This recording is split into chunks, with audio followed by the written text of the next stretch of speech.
What happens when a live television moment spirals into something no one expected? In this video, we dive deep into a dramatic, cinematic, emotionally heightened recreation of a shocking on-air clash. Captured as the first chapter of a three-part scripted narrative, the monitors in the Good Morning America studio glowed with their usual sunrise warmth, but something in the air felt different, an undercurrent, a tightness, an invisible tension humming beneath the lights. Stage managers hurried across the floor with headsets half-tilted, cue cards shuffled, whispers exchanged. The clock above the main camera blinked toward the live segment. Behind the curtain, Kevin Costner adjusted the cuff of his charcoal jacket, staring at his own reflection in the darkened mirror. He wasn't nervous. He'd long since lost the ability to be nervous on television, but he was unsettled. The kind of unsettled you don't show anyone, especially not on national TV. He rolled his shoulders back and breathed. A soft knock. "Kevin, we're 2 minutes out." He turned. A young producer peeked in, smiling with the kind of polite brightness only morning TV could train into a person. "All right, let's do it," Kevin said, giving a nod that was more controlled than enthusiastic. Meanwhile, on the studio floor, Michael Strahan flipped through the blue-line notes on his clipboard. His jaw was set a little tighter than usual. His co-host could sense it. The way he kept repositioning his foot, the way he reread the same lines as if trying to convince himself of something. "Everything good, Mike?" one of them whispered. "Yeah," he answered, not looking up. But it wasn't yeah. He knew this interview was already loaded before it even began. Social media had been buzzing since dawn, speculation swirling about Kevin's latest project, rumors about production conflicts, budget fights, delays. Publicists had denied half of it, dodged the other half, and the viewers smelled blood. Producers wanted a moment. Not a fight, not a scandal, just tension. Tension drove morning show clicks. Tension made segments go viral. They didn't say that out loud, but they didn't have to.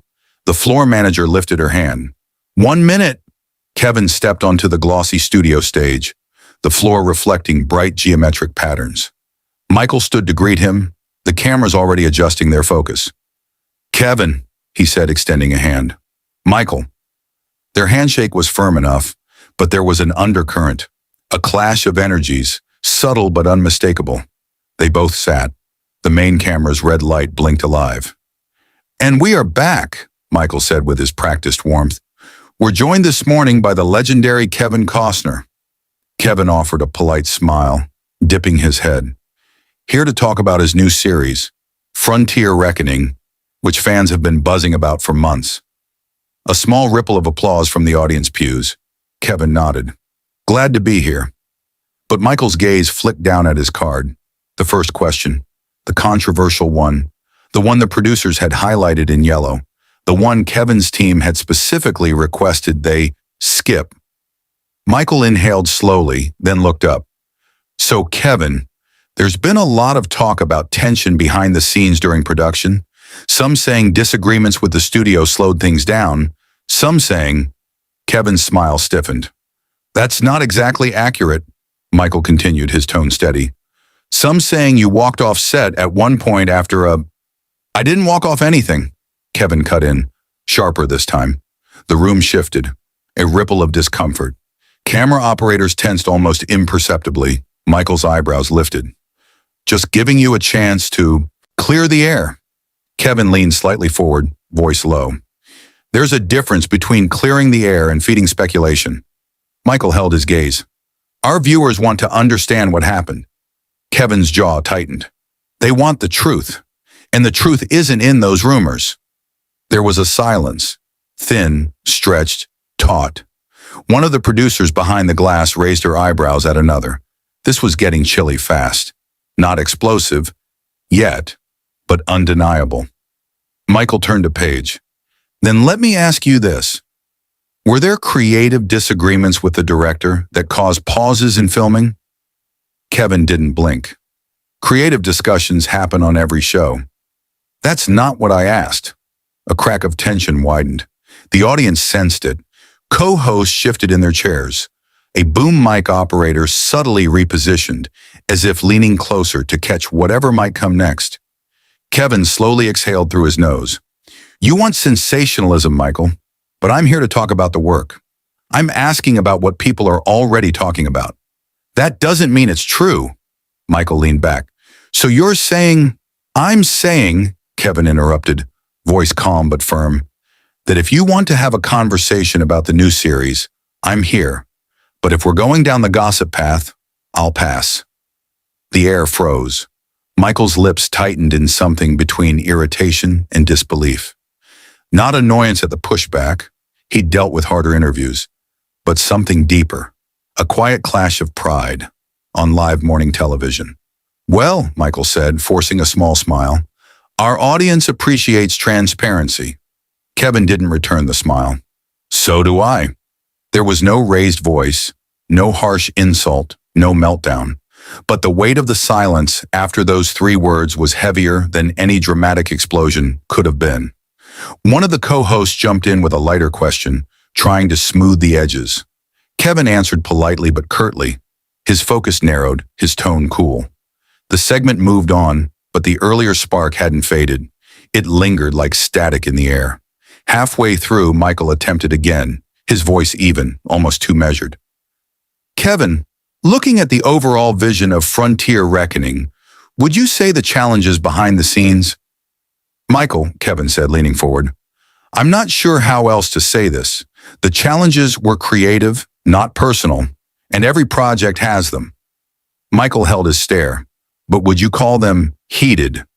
Would you call this interview heated? Kevin replied. The room stilled. Michael blinked. It wasn't an attack. It was a mirror held up, a question shaped like a warning. A few audience members let out quiet, surprised breaths. Kevin sat back. We don't need manufactured drama to talk about real work. Michael's jaw flexed. No one's manufacturing anything. We're just discussing what's already out there. That doesn't mean you have to repeat it. Michael paused, eyes narrowing, almost imperceptibly. This is a conversation, Kevin. That's what I want it to be, Kevin said, but you're steering it into something else. The tension was now unmistakable, like heat rising from the studio floor. The director whispered frantically into headsets behind the glass. Cut to the trailer clip early. Don't let this escalate. A co-host chimed in. Let's go to a quick look at the official trailer. Her voice overly bright. The screen behind them lit with sweeping cinematic shots. Orchestral music soared. A montage of Kevin riding across vast landscapes filled the studio monitors. But Kevin and Michael weren't watching the screen. They were watching each other, not with anger, with 2 very different interpretations of what the moment was supposed to be. Kevin finally looked away, adjusting his jacket as if reclaiming his grounding. Michael cleared his throat softly, tapping his card once against the table. His voice, when he spoke again, was calm but edged. After the clip, we'll talk about the themes of the show, he said quietly, off mic but audible to Kevin. That's what I came here for, Kevin replied. And you'll keep it professional? Kevin gave a dry half smile. That depends on the questions. Michael stared at him, taken aback. Not offended exactly, but undeniably challenged. The clip ended. The audience applauded. The lights brightened again. And we're back, Michael said, his voice smoother now, the edge tucked away but not forgotten. Kevin, let's talk about the emotional core of the series. This time, Kevin leaned in with genuine warmth as he described the themes. Redemption, resilience, the collision of past and present. His voice carried the depth that had made him a beloved storyteller for decades. But beneath the surface, the earlier moments still pulsed, quiet but alive. And then it happened. Michael shifted to another card. A question he hadn't cleared with producers. A question that was not written in blue ink but scribbled in his own handwriting. Kevin, he said slowly, some people are wondering if this project is part of your response to recent changes in your personal life. Kevin's eyes snapped up. That's not on the table, he said instantly. Michael didn't stop. It's a fair question. No, Kevin said, his voice colder than anything said so far. It's not. The air crackled. Viewers want honesty, Michael said. They don't want invasive speculation, Kevin countered. Kevin, Michael, I'm shutting this down right now. The words hung in the studio like thunder. Not yelled, not dramatic, but final. A boundary drawn so decisively that even the director froze mid-gesture. Michael blinked twice, absorbing the words. "We're live," he reminded gently. "I'm aware," Kevin said, "and I'm not entertaining that question." Silence. Then, professionally but tightly, Michael nodded. "All right, let's move on." But the viewers at home could feel it. The shift, the silent collision, the line crossed and the line enforced. This was not the interview anyone had expected, and the moment wasn't over yet. The studio break room was almost too quiet for a space meant to hold a dozen people. A coffee machine hummed in the corner, spitting steam into the air. The scent of toasted bagels lingered, but no one touched anything. Not after what had just happened on air. The moment the cameras cut to commercial, a wave of stunned whispers swept through every hallway of Good Morning America. Producers exchanged frantic looks. Makeup artists froze mid-step. Interns clutched clipboards like shields. Kevin had walked off the main stage with the steady, clipped stride of a man holding himself together by threads. Not storming, not dramatic. Just done. Michael remained seated on the couch for several seconds after. The lights dimmed, the music faded. Co-hosts tried smoothing things over with scripted chatter, but the tension was thick enough to choke the air. Now in the break room, Kevin stood by the window overlooking the street below, where morning traffic churned and pedestrians moved unaware. His reflection stared back at him. Tight jaw, controlled breathing, eyes shadowed with something complicated. The door opened behind him. Michael stepped in. He closed the door softly, checking that no producers followed. The latch clicked. The room felt smaller instantly. Kevin didn't turn around. "If this is about the interview," he said, "I've said everything I need to." Michael took a slow breath. "Kevin, look, things got intense. I know that." "I didn't intend for that to happen," Kevin replied, voice steady but cold. Michael approached but kept a distance. "You shut me down on live TV. You crossed a line." Michael's jaw tightened. It wasn't a question you should have asked. "A beat." Michael crossed his arms. "You know how this job works. Sometimes the audience wants answers." Kevin turned, finally facing him.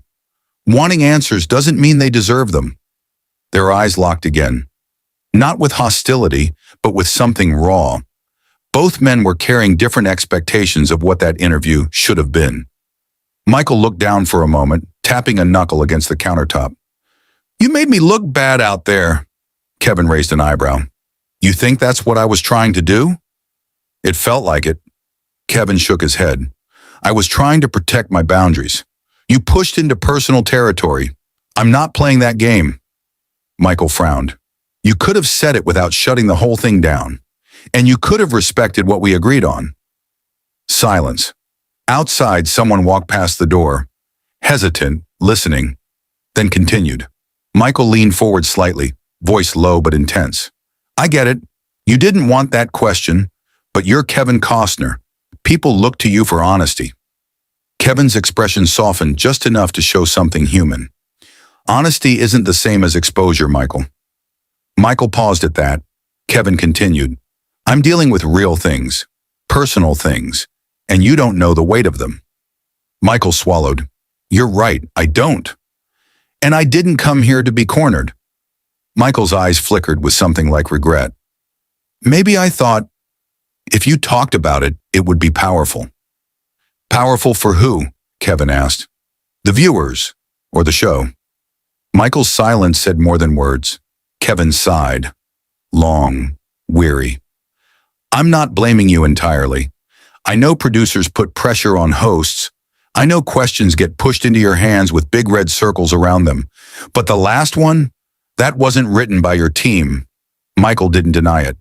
"I wanted clarity. By risking my privacy?" Michael's shoulders lowered slightly. The tension in him was shifting, from defensiveness to something more reflective. "I've seen guests dodge questions before," Michael said softly. "I didn't think this would hit you so hard." Kevin looked at him with a tired sort of patience.